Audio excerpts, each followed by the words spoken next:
கடலூர் மாவட்டம் புவனகிரி அருகே சேத்தியாத்தோப்பு பகுதியில் அதிக அளவில் கொசு மருந்து அடிக்கப்பட்டதால் வாகன ஓட்டிகள் பொதுமக்கள் பெரிதும் அவதிக்குள்ளாகினர்.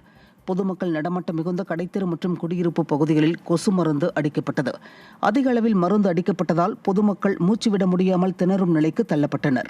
சாலைகளில் அளவிற்கு அதிகமாக புகை மூட்டம் காணப்பட்டதால் வாகன ஓட்டிகள் வாகனங்களை இயக்க முடியாமல் அவதிக்குள்ளாகினர்.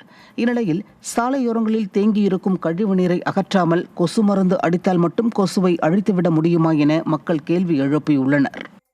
வேலூர் மாவட்டம் காட்பாடி பகுதியில் பொருத்தப்பட்டுள்ள தெரு விளக்குகளை பகலிலும் அணைக்காமல் எரிய விட்டுள்ளதாக பொதுமக்கள் குற்றம் சாட்டியுள்ளனர்.